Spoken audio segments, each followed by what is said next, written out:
Okay, good morning guys. Welcome to Danny Lomas Explores. This is episode 1. We're going to be doing a review on the Yamaha Tenere 700 Rally. Very good bike. Very good bike. Look at that blue. Let's just take a moment to appreciate this. My goodness. You know, the funny thing about this colour is whenever you look at a picture, it will always look different depending on the lighting, but the only way I can describe it is a really deep sky blue, you know, on a nice summer's day or something like that. That's the colour in real life. But as for now, I'm going to take the bike to get a very quick wash, very quick jet wash, because I want to take it up and give you guys a decent review. And at the moment you can't see half the components because I was up in the Lake District yesterday and it got a little bit dirty, so I'm just going to give it a quick rinse and you guys will get your review. Oh, very bright today, my goodness. Beautiful sunlight. Riding in the sun is just 10 times better. I mean, I do like bad weather, but when you ride in the sun it's just, oh, so much nicer. So I'll give the bike a quick wash so we can actually see what we're looking at when we're doing this review, when we head up into a bit more of a nicer environment. £1 should do it, I think. Just give it a cold rinse.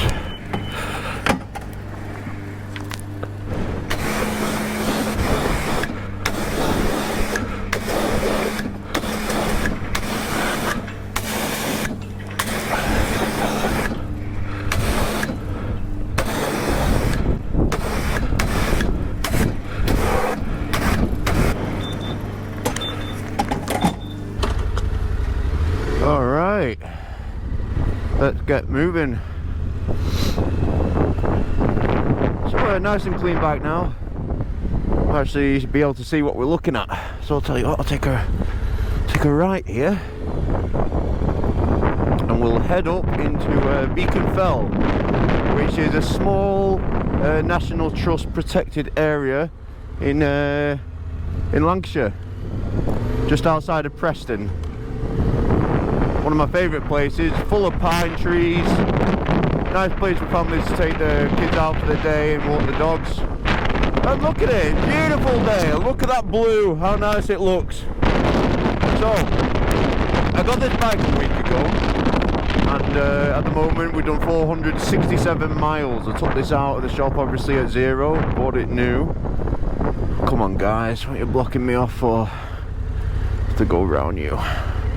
And I'll tell you what, that ride out of the shop was just, I was actually laughing and cheering and singing to myself. I was so happy.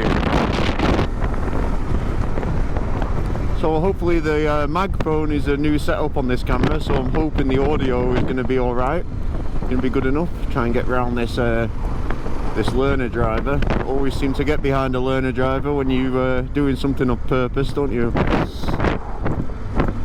Not seeing any bikes today, although it was pretty cloudy and rainy this morning, a bit of wind.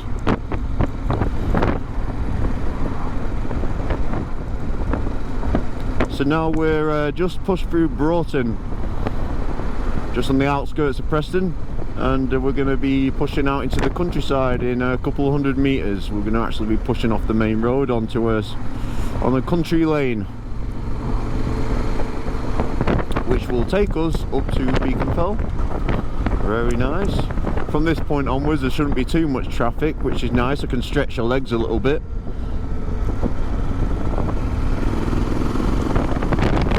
So guys, as you can guess by the title, this is actually my own personal review after a week of owning this bike on the Yamaha Tenere 700 Rally, which has been released late 2020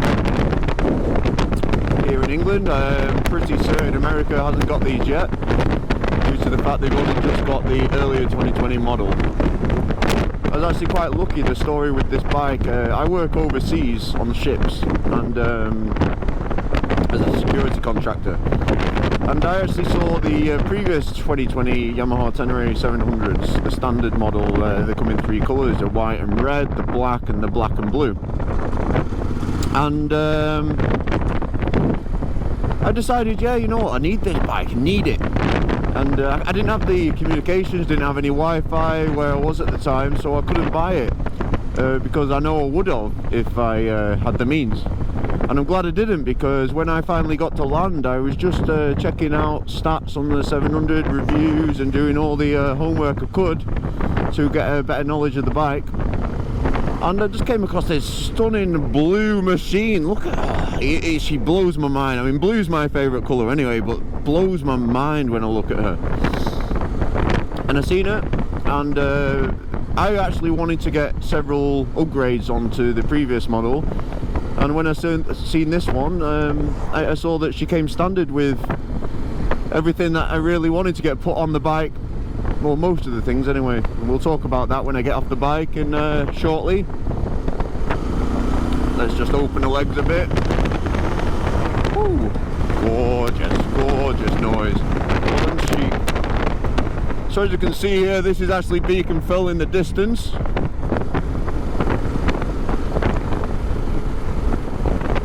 Gotta love the English countryside, man. So riding wise, coming from a guy who I actually personally haven't got lifetimes and lifetimes of riding experience. I've had one bike previously, I've had my license for about 10 years, and I've ridden, you know, cheap and cheerful bikes all over the world when I've been travelling, because that's my thing. And I got on this bike, man, and the first ride was amazing. But actually, when you're actually on this bike, you're in a very commanding position. You're on top of the bike. You're by no means inside the bike. You're completely on top of the bike, very commanding, very high up. The first thing you'll notice when you actually go to see this bike, I mean, you'll know the measurements, you'll know the seat height of this bike, or 895mm, which is slightly taller than the predecessor, the earlier 2020 model.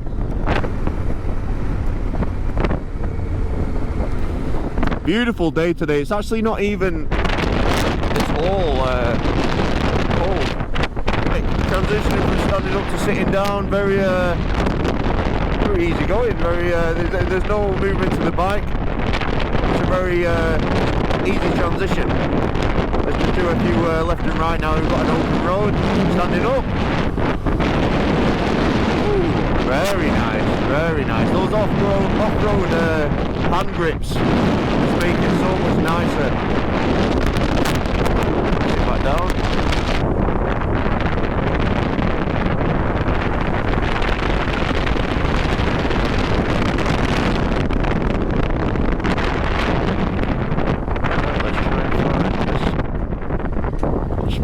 Here, this is usually a reasonably quiet parking area.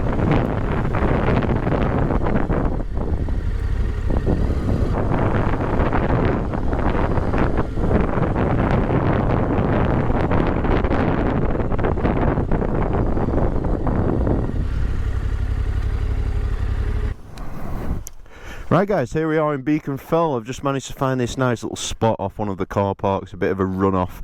Managed to get a little bit of sunlight on the bike as well. The sun's going down. I think it'll disappear in about the next 15 minutes, 20 minutes. So here we are, the Yamaha Tenere 700 Rally. Just want to chat quickly about what I like about this bike. And I would say what I don't like about the bike, but really, and I honestly mean this, there is nothing I don't like about this bike. I specifically chose it because of the lack of electronics, and I know that's not to everyone's taste, but for me, with my experience of travelling and going from hot to cold to humid environments, it can play havoc on electronics, so that's why I chose this bike. Obviously it comes with ABS, but that's the only relative electronic that this bike actually has. So as standard on this bike, you've got a lot of things I'll just quickly point out, and one or two things that I've put on additionally at my additional cost. So firstly, obviously the colour. The colours are brand new. Well, I want to say brand new. It's actually a celebration, obviously, of the classic Dakar model.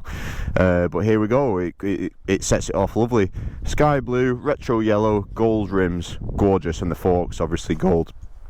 I really can't fault this colour. I think the colour scheme is probably what actually caught my eye first over everything else. So jump into the what the bike comes with as stock. You've got the Akrapovic muffler system, which gives it that beautiful throaty signature Tenere sound. Absolutely stunning. Proper head turner. The amount of people that turn around when they hear this bike coming is overwhelming. The good thing is it's not too much. It's just the right amount of noise. You have the 4mm bash plate. Absolute hardcore piece of kit that. I can't see really upgrading because it does everything it says on the tin, and it's a pretty substantial bash plate that. I can't see much damage happening to the underlying elements of the bike and the mechanics of the bike with that protection. You have the aluminium mesh protecting the radiator. Obviously that's a pretty important factor when it comes to picking a decent bike. Something you need to think about if your bike doesn't have this, I would say. And you also have the off-road hand grips. Absolutely fantastic. You don't think these little additional points really make much of a difference, but especially when transitioning from sitting to standing, I can say that these hand grips really do play the part nicely, especially when there's high wind. It just gives a little bit more friction on the handlebars. You also have these knee grip pads. Oh, hello dog. Hello. Come here. Got a new friend, huh? Oh, come on then. Hello mate. So just to cover the last couple of remaining parts, you've got the nice knee grip pads, should I say. At first I didn't think they'd make much of a difference, but really when you're transitioning from sitting to standing, they really do play the part. And when you're taking corners or power moves, and you need that little bit of friction on your knees, and it really does work well. I'm surprised actually how much of a benefit these play on it when I'm riding. Knowing this now, I would put them on any future bikes. So the few things that I put on this bike additional, I've obviously put the bark busters, as you may have noticed. They're just an obvious one for me. You need that protection if the bike tips, and especially the fact if you're not a hardcore professional rider and you are prone to maybe losing it on tough terrain, which most of us most likely will be, then I think they pay for themselves really. I put the protection engine bars, the front end bars on here, pretty substantial. There's not really any movement, any give in there.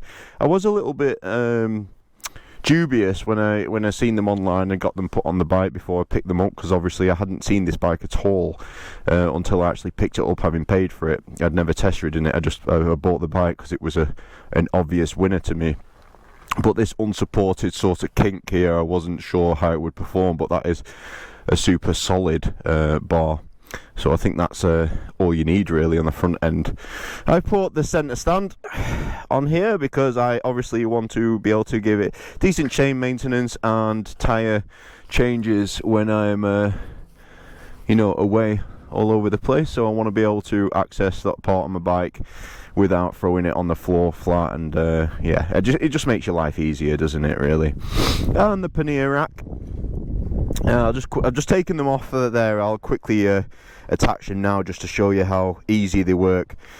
So the panniers themselves, aluminium, lockable, very easily work. Actually, I get the key out. Here we go. So I'll just throw this one on first. So it's just a turn of the key, flip open, yeah.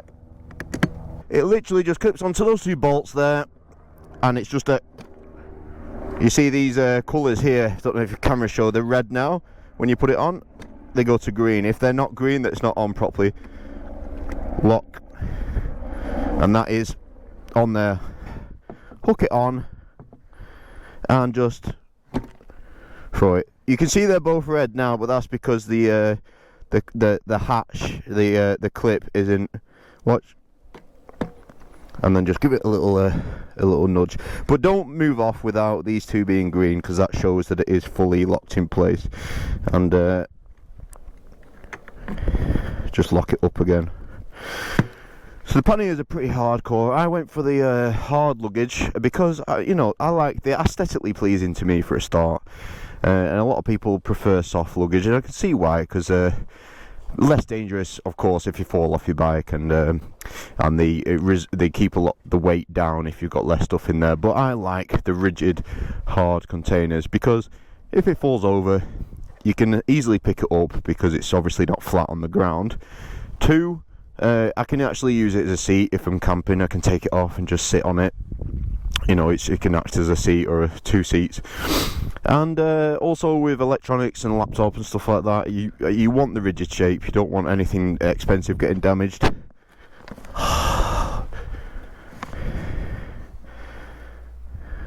Just knocked over the GoPro.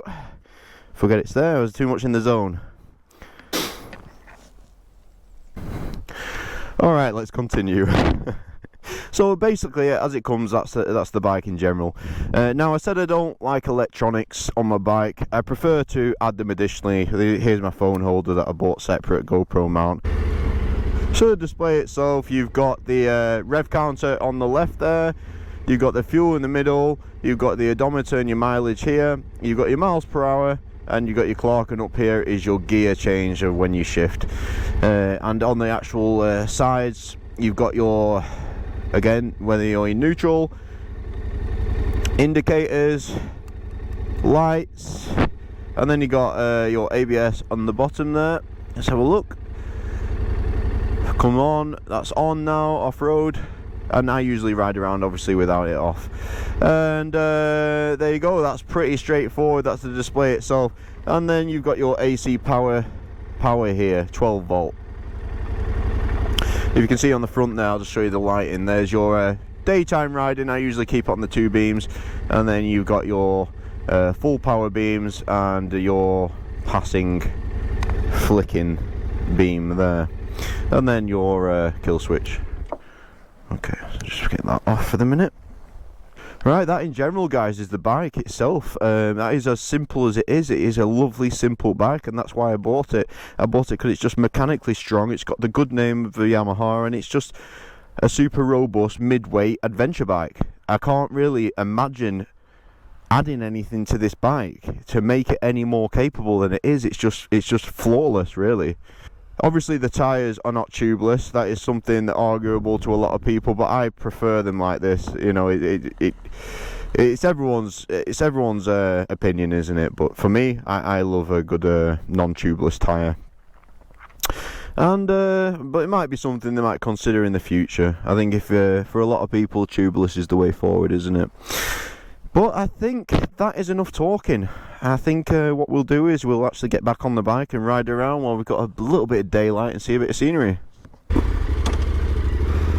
Alright, let's get moving. Missed a little bit of daylight. Just been chatting away to a couple of nice couple out walking the dogs. A bit of a rider himself, actually. Mark might be watching. Shout out to you, mate. Lovely meeting you. Hope you had a nice walk your first day here in Beacon Fell. Lovely, lovely lighting. Look at that. Great time to have a walk. Beautiful, beautiful. Right, let's have a little ride around and we'll see if we can get some nice shots in on the video. Right, let's get moving.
So at the moment I do anti-piracy security operator work.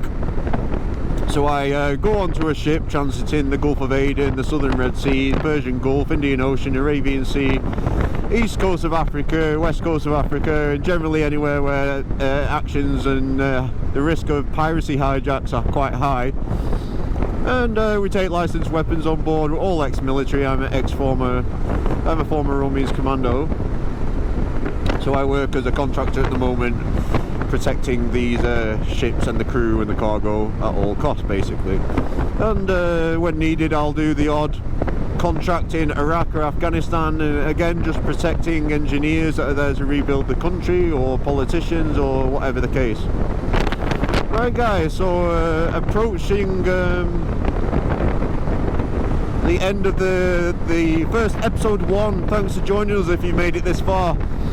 I'm still getting to know, getting to grips with the camera work, getting to grips with setting up my actual vlogging situation. But all in all, I feel like this was a good start, and it's only going to improve. So I want this to be a very real experience. If you guys enjoyed this channel, enjoyed this episode, please like it, subscribe below, keep us going, and hopefully we can bring you some pretty exciting stuff. When the world reopens, this is going to be a very real experience. We're going to be going all over the world, not just the safe places, but we're going to be experiencing real life, you know. So if you like this episode, guys, please subscribe below and like the page.